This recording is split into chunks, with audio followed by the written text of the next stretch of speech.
Honorable Prime Minister, India in the days to come is going to be playing a very pronounced role in shaping the global energy scenario. And thereby, as all of you gathered here in New Delhi, India, it's definitely a great delight to have you here. We're looking forward to very healthy discussions with all of you. All of you are leaders from various countries. You bring in the perspective of your country, you bring in a global perspective, and together we are going to be working on how we can address these changing scenario in the energy sector, which we are going to be approaching in these various sessions. So we'll, as I mentioned, the Honorable Prime Minister is already in. There's a group photograph, and then he's going to be joining us shortly.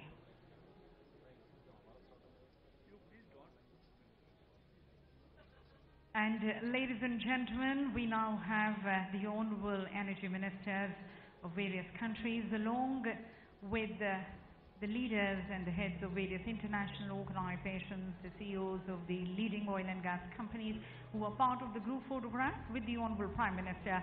They are just joining us. Let's give them a big hand, ladies and gentlemen, and welcome them here in the gathering.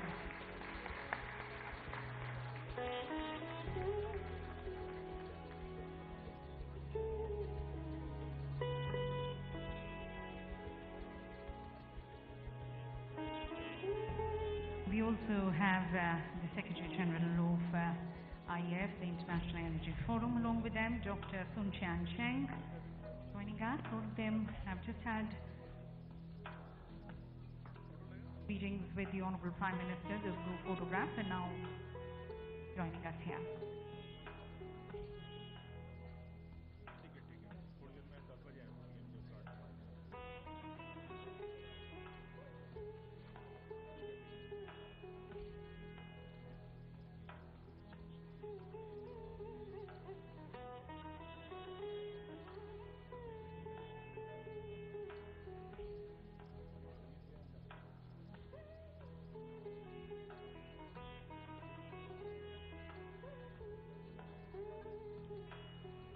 And IEF, as we all know, is the world's largest neutral platform for a more open and inclusive energy dialogue. We have the member governments present here, 72 IEF member governments, along with the CEOs of the leading oil and gas companies, the leaders and the heads and senior representatives from various international organizations. Most of them have just been a part of the group photograph with the Honorable Prime Minister. It's a pleasure, sir, to have you all here. Very honored with your presence.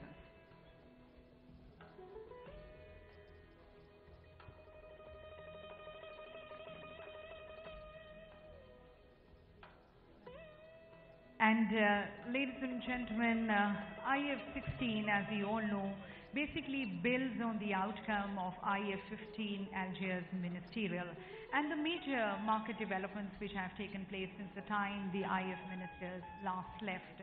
As we kickstart IEF 16, it's such a delight, in fact such an honor. We are really honored with the overwhelming response which we have received here. So as a mark of respect to each one of you and to your respective countries, ladies and gentlemen, we have the young energies of India, the future of India, these very bright children walking in with pride with your national flag. Let's give them a big hand, ladies and gentlemen, as they welcome all of you with the flags of your respective countries. Each one of you, them, ladies and gentlemen, representing your country here with your national flag, a ceremonious welcome to all of you, to India, to IEF 16.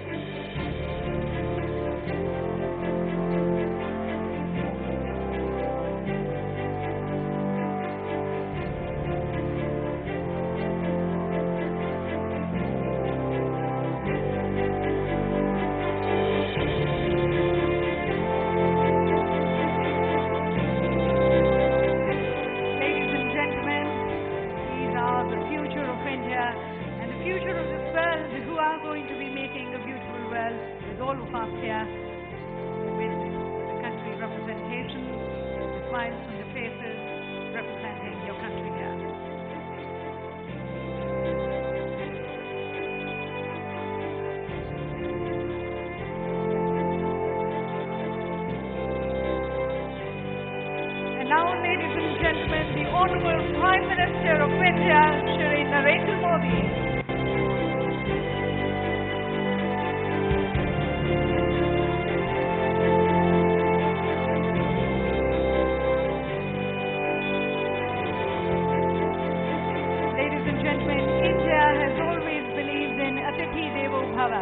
For us, our guest is akin to God. We really hope you have a good time here, enjoy the hospitality of incredible India. And further, ladies and gentlemen, India has always believed that this whole world is one big family, and together we are going to be shaping a beautiful world, a more sustainable future for each one of us.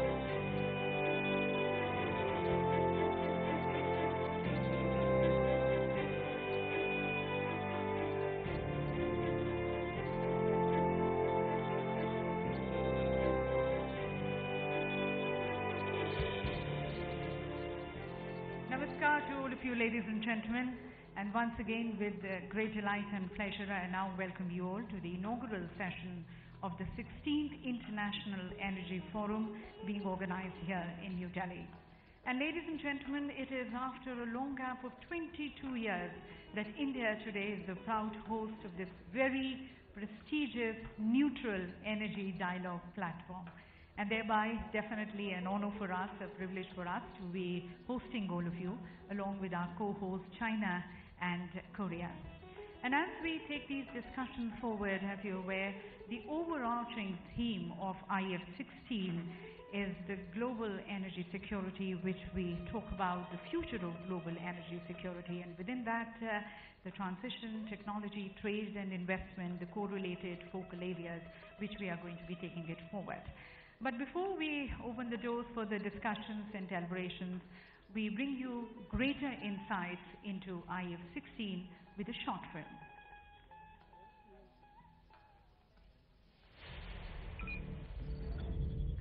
Energy, enabling the economies to flourish,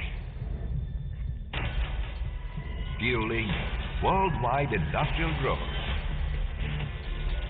helping maintain higher standards of living, creating more competitive world markets,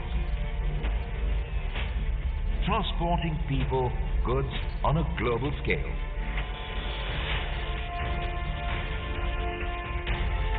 Energy, the lifeblood of modern society. The need for clean, efficient and secure energy has never been greater. At the same time, the pace of change in the global energy scenario has never been faster.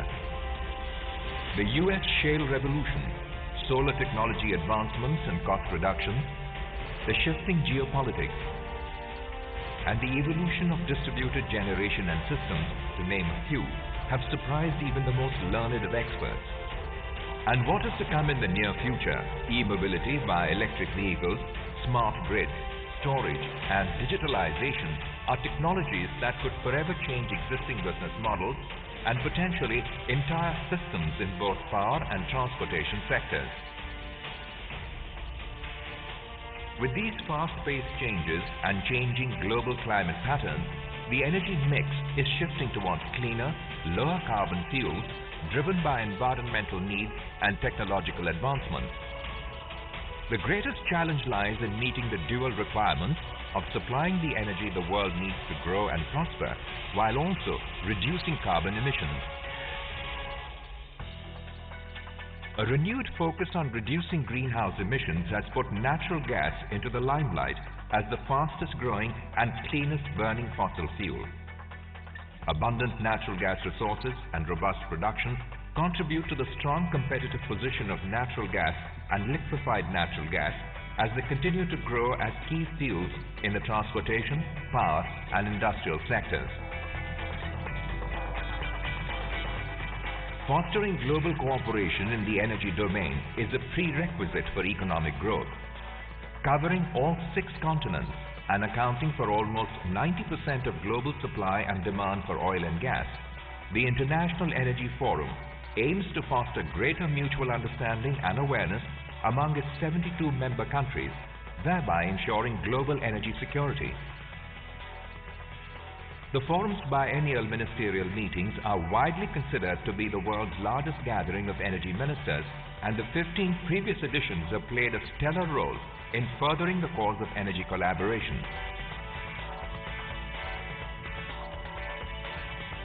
The Joint Organizations Data Initiative, or JODI, is REF's grand initiative to ensure data transparency in energy markets, whereby undue price volatility can be moderated, contributing to greater stability in world supplies.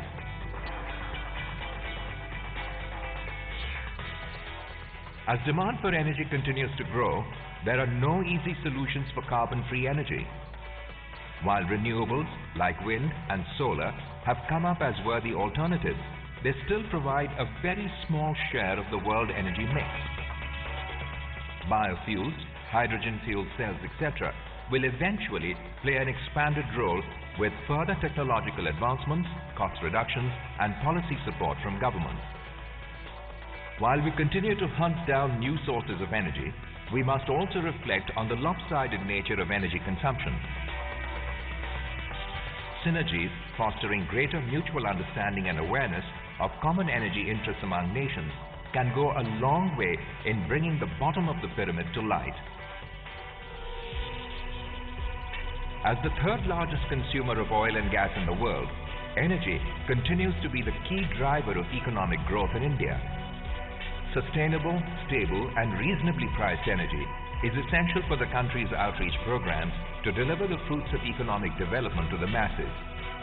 My vision for India's energy future has 4 pillars: energy access, energy efficiency, energy sustainability, energy security.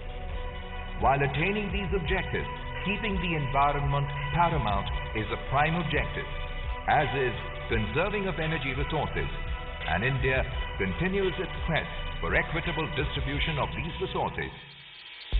The world is on the cusp of change. Global cooperation, sustainable economic growth, and technology innovation will help steer energy systems worldwide towards a new transformed future. This requires new policies, strategies, and the consideration of novel and at times risky investments. We invite you to address these pressing issues before the world and find solutions that mankind will be thankful for in times to come. The future of global energy security, transition, technology, trade, and investment.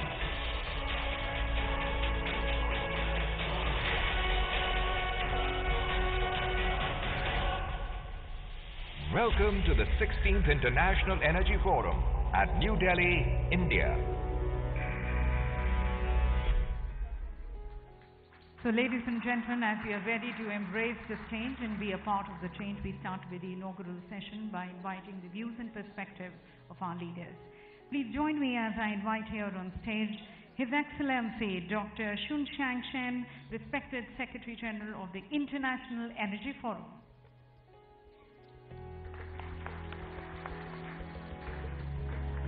Welcoming His Excellency Khalid Al-Faleh, the Honorable Minister of Energy, Industry and Mineral Resources, Saudi Arabia.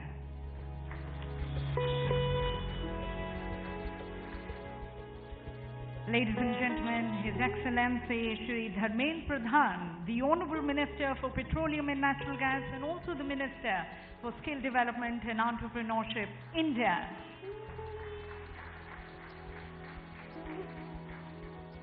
And now, ladies and gentlemen, the globally recognized transformative leader, the Honorable Prime Minister of India, Shri Narendra Modi.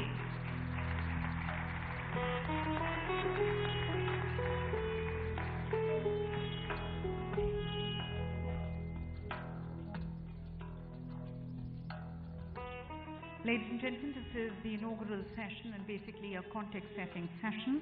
So I first request and invite His Excellency Dr. Sun Chian Cheng, respected Secretary General of IF, for his opening remarks.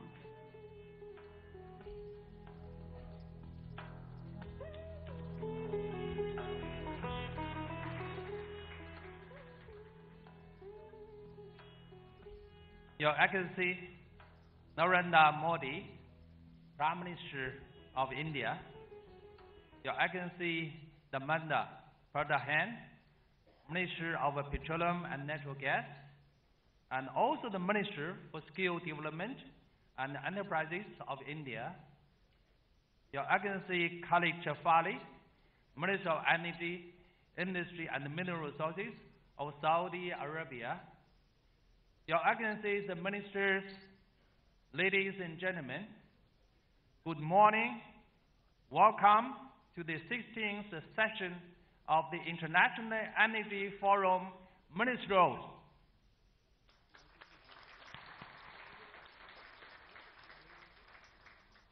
It is my honor and a pleasure to be here in New Delhi. The great 17th century Indian poet Mirza Ghalib described it best. He said, I asked my soul, what is a Delhi? She replied, the world is a body and the Delhi is life. I'm proud to hold our flagship event in India, a country whose future is bright and blooming. As a result, India will help drive global energy market development in the coming decades.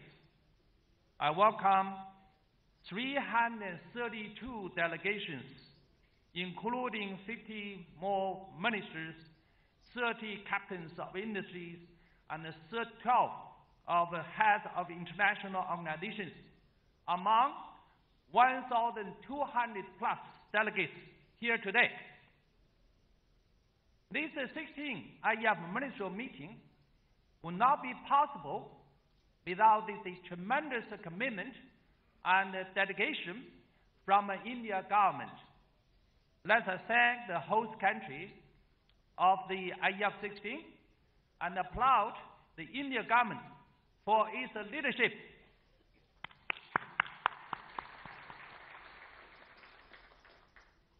I would also like to thank and recognize our co-hosts of China and Korea for supporting us in these efforts.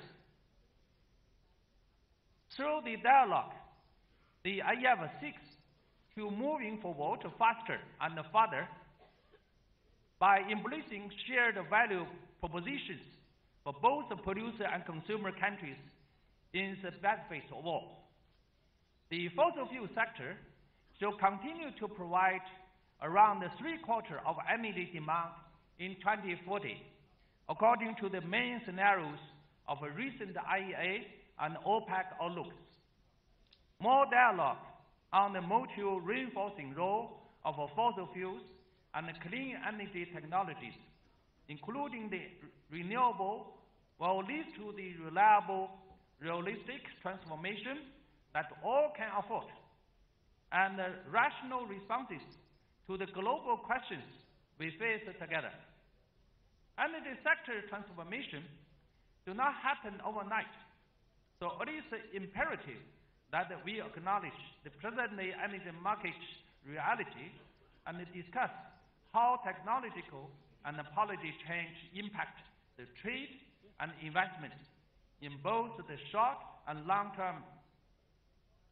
Dialogue on evolving energy dynamics among producer and consumer countries is where the IF 16 Ministerial, the largest gathering of energy ministers in the world, become relevant. What has IF achieved since we last met at the landmark IF 15th Ministerial meeting in Algiers in 2016? With your support over the past 2 years, we enhanced dialogue on energy security and orderly energy transitions at the 2 intergovernmental meetings. the 5th IGU Ministerial Gas Conference hosted by India in New Delhi in 2016, and the 7th Asia Ministerial Energy Roundtables hosted by the Thailand government in Bangkok in 2017. The trilateral work program with the IEA, OPEC, we advanced the high-level dialogue on the market outlooks in 2+3 symposia, namely the 7th and 8th Joint Symposium on Energy Outlooks IEF convened in Riyadh, the 5th and the 6th Joint Workshop on the Fiscal and Financial Energy Market Interactions that OPEC hosted in Vienna, the 3rd Joint Symposium on Gas and Coal Market Outlooks IEA hosted in Paris. We have improved market transparency through the Joint Organization Data Initiative. Since 2016, our duty activities have been aligned to the 5-year plan and its key objectives since adoption at the IEF 15 in Algiers. Recent highlights include duty workshop for Eastern Europe CIS region, held with the support of a EU4 Energy Initiative and in collaboration with the IEA in Ukraine in March 2018. Here, after 7 years of relentless efforts, we achieved important breakthroughs. Duty data can now be viewed from different major data redistribution agencies that are the Argus, Bloomberg, and the Thomson Reuters. As of 2017, 114 countries are featured in Duty Oil World Database and 85 for the Duty Gas Database. The IEF worked with the partners to implement IEF 15 mandates adopted in Algiers with the generous support of Algeria, Russia, Kingdom of Bahrain, and OFIC. We held 2 special international symposia. In the context of G20, we continue to contribute to the G20 agenda on market transparency on the G20 presidency of Argentina and further advance the IEF Energy Efficiency Knowledge Framework under the G20 presidency of Germany. This involved a dialogue on efficient and healthy energy markets in key meetings with the European Union partners. We look forward to take the outcome of these discussions further in this year's IEF 16 Ministerial, gathering on the theme, the future of global energy security, transition, technology, trade, and investment. The many submissions we have received from the official IEF 16 publication and the comprehensive IEF BCG background materials and the papers received from IEA, OPEC, and OFIC further set the stage for a timely and well-informed dialogue. With your contribution to the outcomes of this IEF 16 Ministerial, we will take the dialogue forward. The 6th IEF IGU Ministerial Gas Forum on 21 to 22nd November this year in Barcelona, Spain. The 2nd IEF IAC Symposium on 31st July 2018 in Beijing, China. The 8th Asia Ministerial Energy Roundtable, the UAE hosts on 9 to 10 September 2019 in Abu Dhabi. Thank you for your attendance and attention.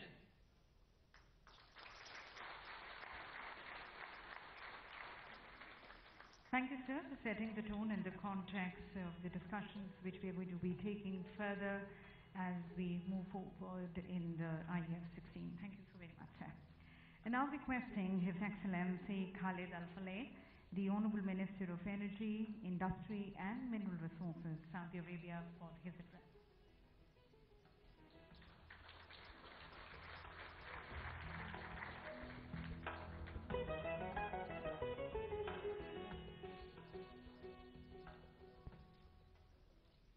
Ar-Rahman Rahim.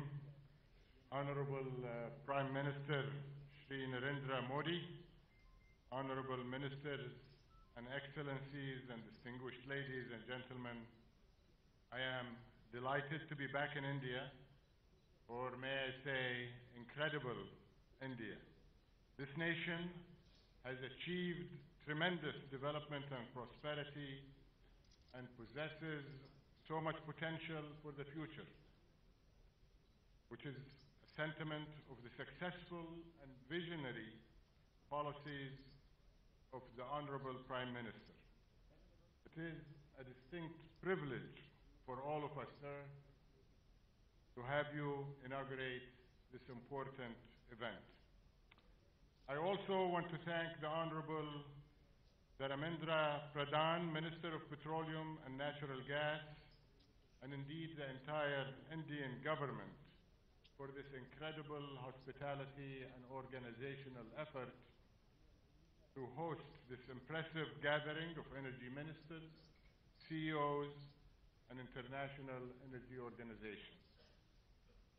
It is very fitting that this IEF ministerial meeting is being held in a nation which over the coming quarter century will see the fastest energy demand growth in the world, accounting for almost 1/3 total energy demand growth.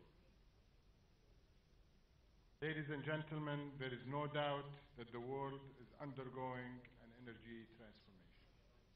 But much of today's energy debate centers on the pace and scope of this transformation and the optimum way forward.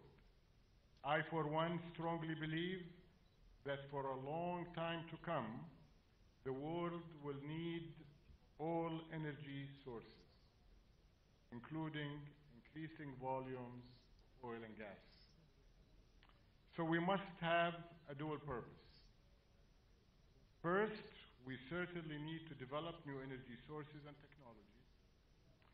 But second, we must continue investing in those existing energy sources, which we know will be needed for the foreseeable future. In other words, we need to take a holistic view and consider the totality of energy, meaning the sum total of all forms of energy throughout their value chains, from production through consumption. In my mind, this is the recipe for an orderly and successful transformation. In Saudi Arabia, we've adopted this approach and continue to strengthen our oil and gas businesses while concurrently developing renewable energy, in which we also possess great potential and intend to be a global leader. This emphasis is expressed in the recent announcement by our Crown Prince, His Royal Highness Prince Mohammed bin Salman, of a $200 billion investment to develop 200 gigawatts of solar power, one of the world's largest ever solar programs.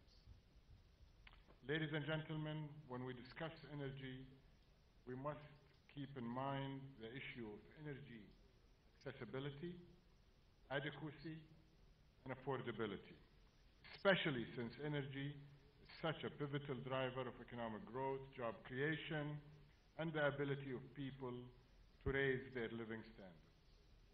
Likewise, we need to consider the environmental aspects of energy in order to achieve economic development and protect the well-being of our planet. This was eloquently stated by the Honorable Prime Minister in the video we just saw when he talked about energy access, energy efficiency, energy sustainability, and energy security. One guiding principle of the Paris Agreement is that global climate actions must be taken within the context of sustainable development and poverty eradication. So as we move towards implementing the agreement in 2020, we must reduce the impact of greenhouse gases in a manner that minimizes risks to energy security, cushions economic impacts, and preferentially focuses on sectors that deliver the biggest bang for our buck. And as we gather here in India, we must take note of the visible economic, energy, and environmental challenges faced by developing nations, while calling on industrialized nations to take the lead from an equity perspective.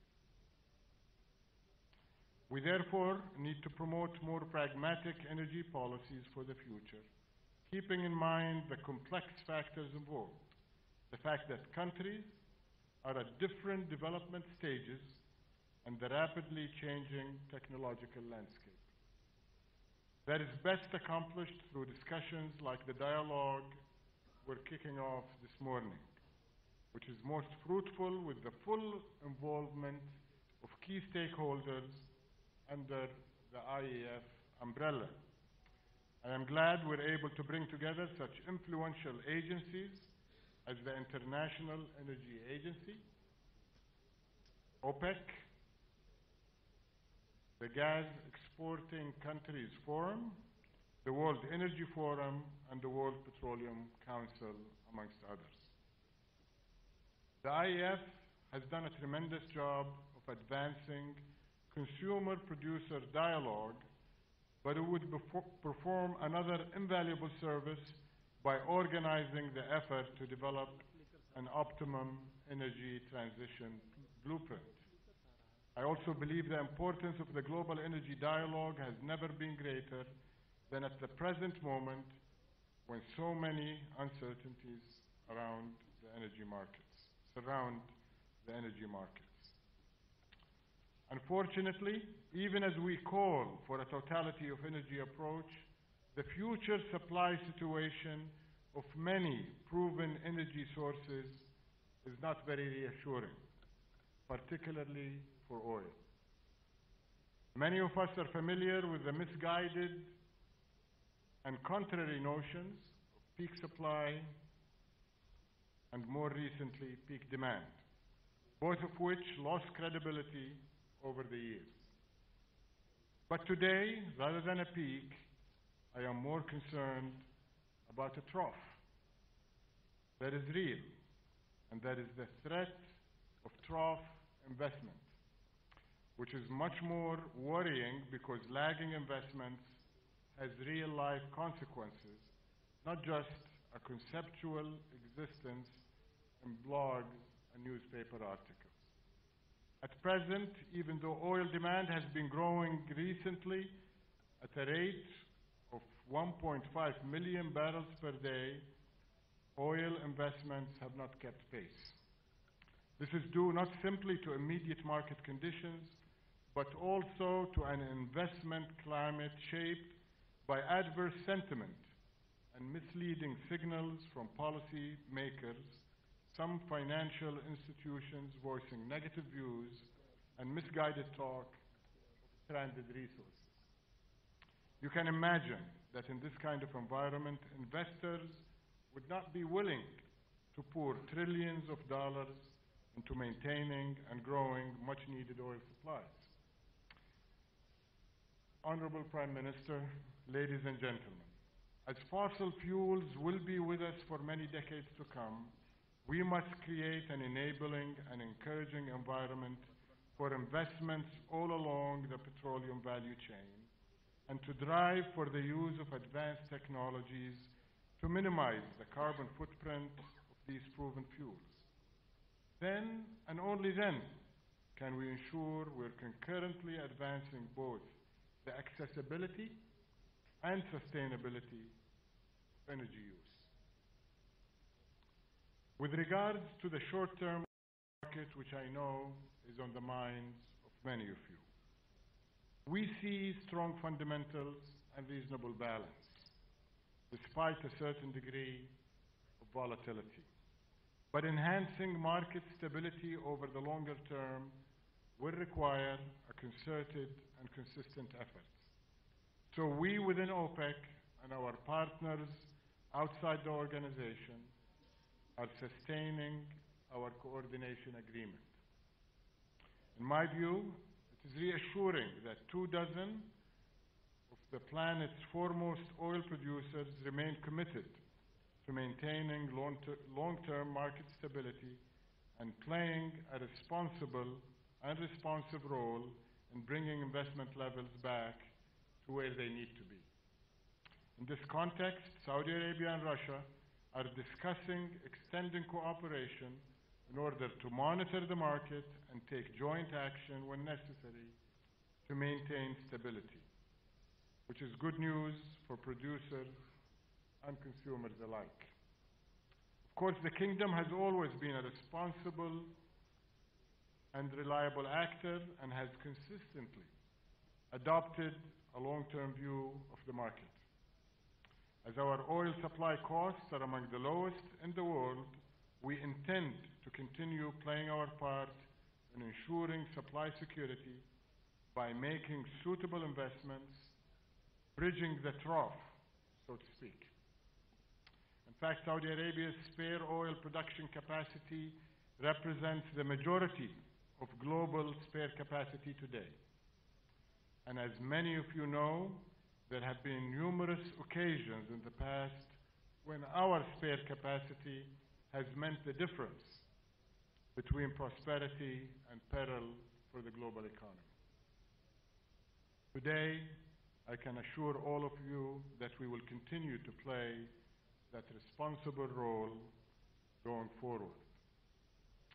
In summary, ladies and gentlemen, as the policymakers responsible for guiding the global energy transition already underway, we must plot a course that protects and promotes the interests of all stakeholders.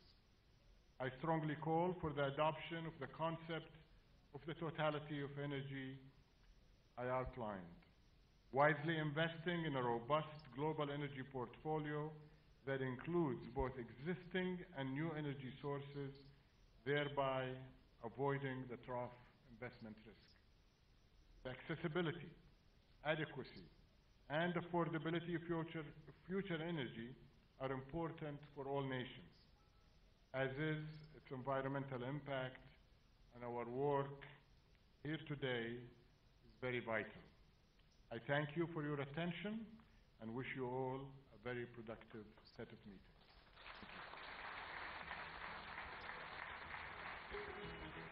Thank you, sir, for your views on how we approach the grand transition which the energy sector is experiencing globally, especially in the wake of the huge disruptions and uncertainties. Thank you for your views. And now, ladies and gentlemen, I request and invite His Excellency Shri Dharmendra Pradhan, the Honorable Minister for Petroleum and Natural Gas and the Minister for Skill Development and Entrepreneurship, India, for his address.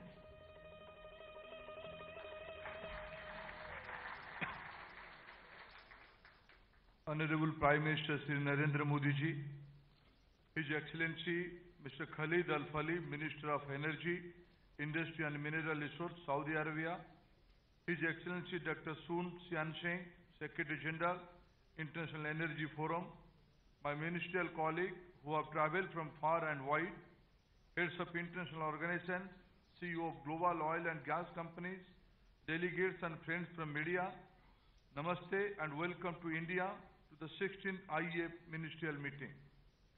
It is indeed an honor and privilege for me to welcome all of you to the 16th IEA Ministerial Meeting. India is hosting this important event after a gap of 22 years during which much of the energy landscape has transformed. Today, India is the third largest energy consuming country in the world. It is also the third largest importer of crude, the fourth largest importer of LNG, and the fourth largest refiner. Our global engagement has considerably enhanced along with the chairmanship of IEA. We are also an associate member of country of the IEA and have started an institutional dialogue with OPEC. Energy has become a key element of our diplomatic engagement, both bilaterally and multilaterally.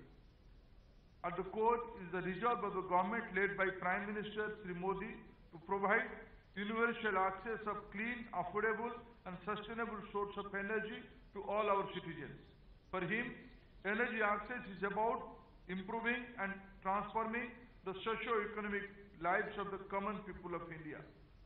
In India, in the last 4 years, the oil and gas sector has witnessed several path-breaking reform initiatives on the both policy and regulation fronts. On the upstream side, we have implemented a national data repository which houses the geology and geophysics, drilling and production data for all basins in India. A new formula to determine the price for domestically produced natural gas has been implemented, while a special market-friendly pricing dispensation has been put in place for gas production from difficult areas. We have launched a new investor-friendly policy called Hydrocarbon Exploration Licensing Policy, or HELP, which allows marketing and pricing freedom to operators. Several new measures are being taken to expand gas pipeline and LNG infrastructure in India, including investing in the construction of the fast cross-country gas pipeline in eastern and northeastern India. We are setting a fast-ever gas trading hub during the last quarter of this year. The government is also working on unbundling marketing and transportation of gas. In coming months, we are linking about 170 new districts with city gas networks. Prime Minister, during his tenure as Chief Minister of Gujarat, had raised the share of natural gas to 26% in the energy basket of Gujarat. At national level, we are working towards raising the share of gas from 6.5% to 15%. In the downstream sector, we have deregulated the price of high-speed diesel, thereby giving a level playing field for the private fuel retailers.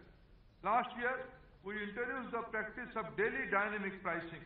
In sync with Prime Minister's commitment at Paris Climate Conference, we are promoting biofuels, Euro 6 fuels, LNG and CNG as transport fuels. The much appreciated PM Ujjwala scheme to give universal access to the LPG as a cooking fuel is also a step in this direction. Prime Minister has always given importance to energy sector, given its linkage to development and elevation of poverty. He has defined 4 pillars of energy foundation for India: energy access, energy efficiency, energy sustainability and energy security. He has also quite rightly pointed out that we must avail all sources of energy such as solar, wind, hydro, coal, oil, gas, nuclear and biofuel, etc. I sincerely believe that this narrative can be a model for the world, especially for the developing countries in their pursuit to achieve fine balance between securing their energy needs and achieving economic and social development. From a global perspective, global market shifts, technological disruption, and possible disruption in form of energy transitions are shaping the future of energy security. We cannot work in isolation. Any action on energy must take into account the global consensus achieved by the United Nations 2030 Agenda for Sustainable Development, the Paris Agreement of 2015, and decision of the G20 leaders meeting in Hamburg in 2017 and regard energy security as one of the guiding principles for energy transition. The uniqueness of IEF as a neutral forum is that it brings together producers, consumers, international organizations and CEOs to engage in a frank and transparent and inclusive dialogue. I'm sure you are all looking forward to hearing our Prime Minister about his energy vision. So I end here and welcome all of you again to IEF and to India and wish you a pleasant stay. Thank you, friends.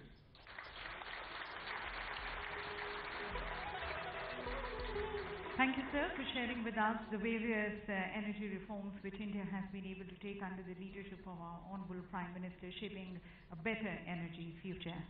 And as we now look forward to the vision of our Honorable Prime Minister, I request and invite the Honorable Prime Minister of India, Shri Narendra Modi, for his inaugural address.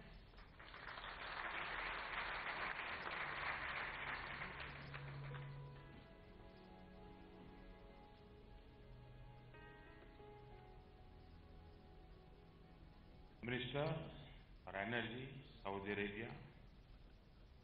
Minister of Petroleum and Natural Gas, India. Secretary General, International Energy Forum. distinguished delegates, ladies and gentlemen, welcome to India.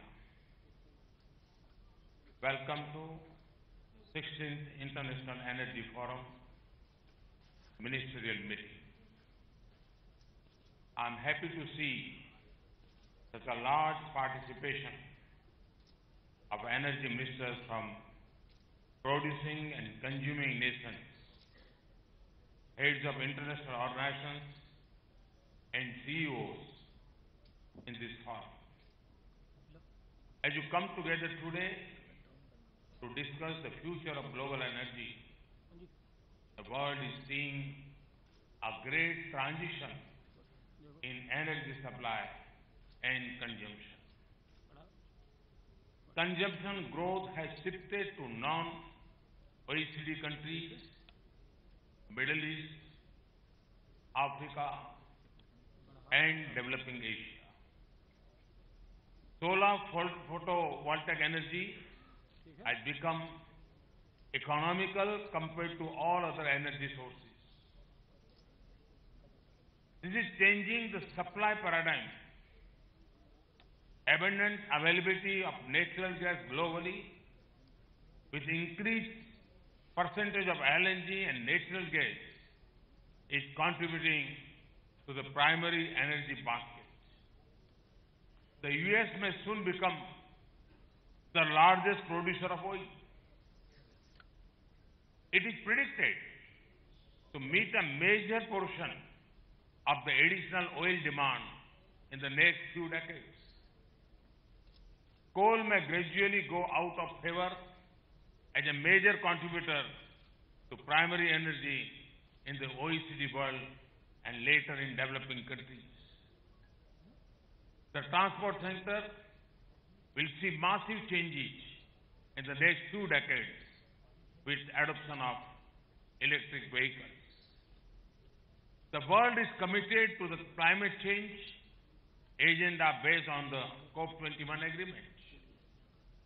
The energy intensity of economies will change with focus on green energy and energy efficiency.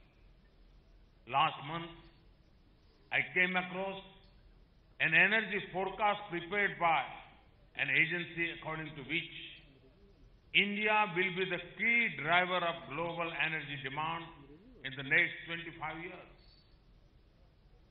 India's energy consumption will grow by 4.2% a year for the next 25 years. This is fastest among major world economies. The report also mentions that gas demand will be triple by 2040. The number of electrical vehicles will rise to 320 million by 2030, up from 3 million today. We are entering an era of energy abundance. However, 1.2 billion people still do not have access to electricity. Many more do not have access to clean cooking fuel. We must ensure that this situation is not exploited to the detriment of the underprivileged. People must have universal access to clean, affordable, sustainable, and equitable supply of energy. Let me share with you some of my thoughts on the hydrocarbon sector and our endeavor to achieve energy security. Oil and gas are a commodity of trade, but also of necessity. Whether it is for the kitchen, for a common man, or for an aircraft, energy is essential. The world has for too long, seen prices on a roller coaster. We need to move responsible pricing, which balances the interests of both the producer and consumer. We also need to move to transparent and flexible markets for both oil and gas. Only then can we serve the energy needs of humanity in an optimal manner. If the world has to grow as a whole, there has to be a mutually supportive producer and consumers. It is in the interest of producers that other economies keep growing steadily and rapidly. This will ensure growing energy markets for them.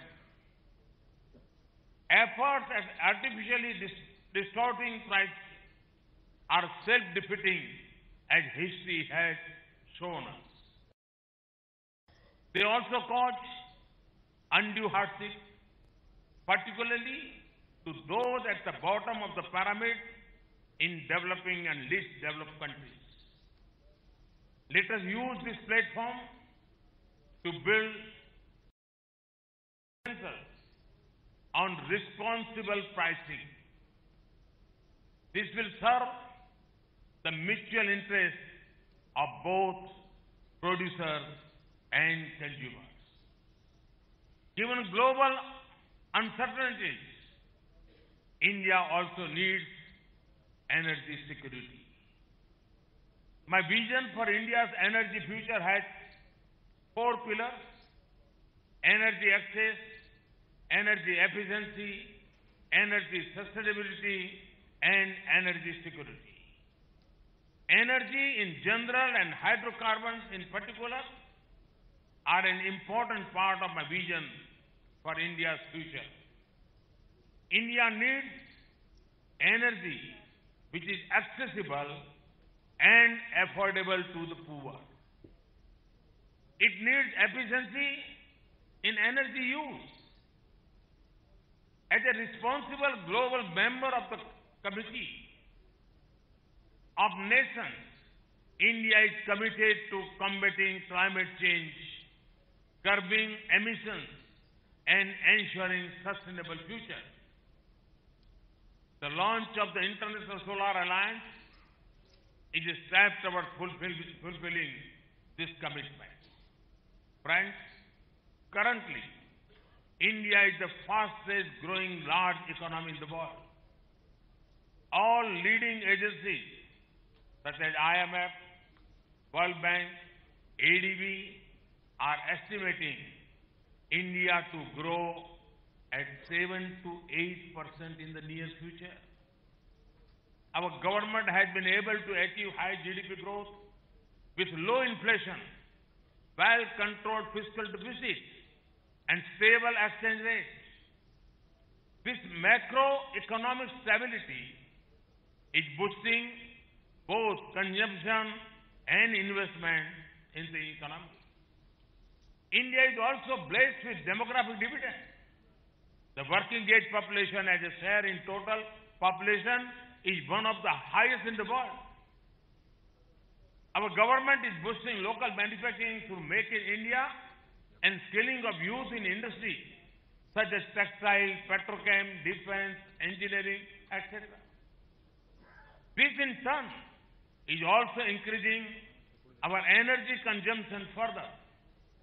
We have also revamped our upstream policies and regulations and brought transparency and competitiveness in the sector through the launch of hydrocarbon exploration and licensing policy. The bidding criteria has been changed. The revenue sharing, which will help reduce government intervention. Currently, a bidding round is open till the 2nd of May. I request you to participate in our endeavor towards increasing production. The open acreage and national data repository will help companies participate in fields they are interested in and help increase the exploration interest in Indian fields. The enhanced oil recovery policy aims to promote the use of latest technology in improving productivity of the upstream field. Our downstream sector has been completely liberalized with market-driven petrol and diesel prices reflecting the change in the price of crude oil. We have moved towards digital platforms in fuel retail and payments. Our government has encouraged private participation across the entire oil and gas value chain, from upstream production to downstream retail. Our government believes in an integrated approach to energy planning. And our energy agenda in India is inclusive, market-based, and climate-sensitive. This, we believe, would go a long way towards achieving three energy-related components of the United Nations Sustainable Development Agenda, namely universal access to modern energy by 2030, urgent action to tackle climate change in line with the Paris Agreement, steps to improve air quality. Friends, we believe access to clean cooking fuel is very important to improve standards of living. Women benefit the most from it.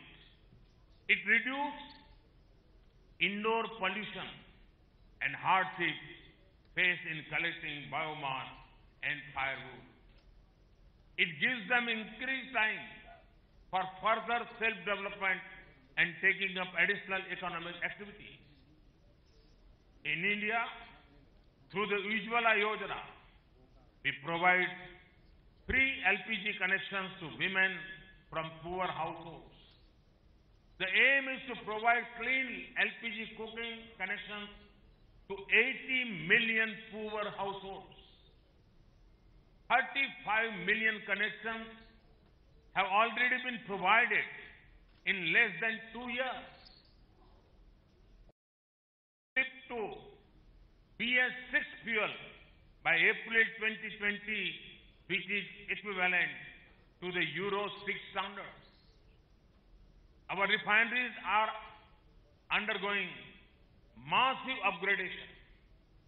They are on target to meet the ambitious deadlines to provide clean fuel. In fact, here in Delhi, we have already started offering BS6 standard fuel this month. We have also launched a vehicle scrapping policy which will help replace old vehicles with cleaner and energy-efficient vehicles. Our oil companies are assessing all their investments, keeping in view the energy diversification strategies. Today, oil companies are also investing in wind and solar capacity, gas infrastructure, and also thinking in the direction of investing in electric vehicles and storage areas. Friends, as we are all aware, we are now looking towards the industry front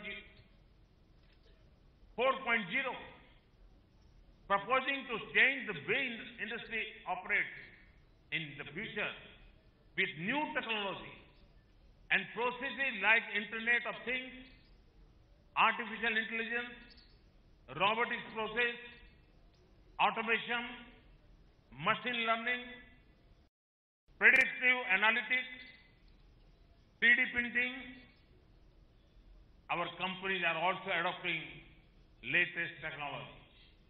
This will improve efficiency and increase safety and reduce costs not only in downstream retail but also in upstream oil production, asset maintenance, and remote monitoring. In this backdrop, India provides the perfect setting for hosting this event to ponder over the future of the energy sector, to reflect on how global shifts, transition policies, and new technologies will influence market stability and future investment in this sector. Friends, the theme of IEF 16 is the future of global energy security. I am told that the agenda aims to address issues like global shifts in producer-consumer relations, universal energy access and affordability, and promoting investment in oil and gas to meet future demand. Maintaining energy security and coexistence of new and existing technologies are also to come up for discussion. These are all pertinent subjects for the future of our collective energy security. I believe that the discussions at this forum will go a long way in benefiting the world's citizens in accessing clean, affordable and sustainable energy. I wish you all a successful and fruitful Minister Conference. Thank you. Thank you very much. Thank you, Honorable Prime Minister, sir, for sharing the progressive vision which you have envisioned for a very vibrant India. Thank you to the Honorable Prime Minister.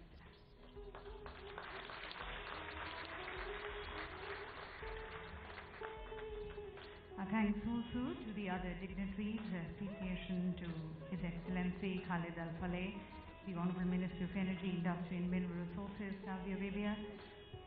Thanking our Honorable Minister, Sheikh Amin Pradhan. I extend thanks to the Secretary General of IF.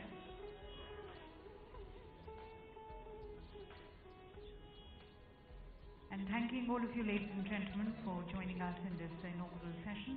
Would like to request you to kindly take your seats. We'll just take a few minutes to set the stage for the next session, as we are going to be moving straight into the first plenary session.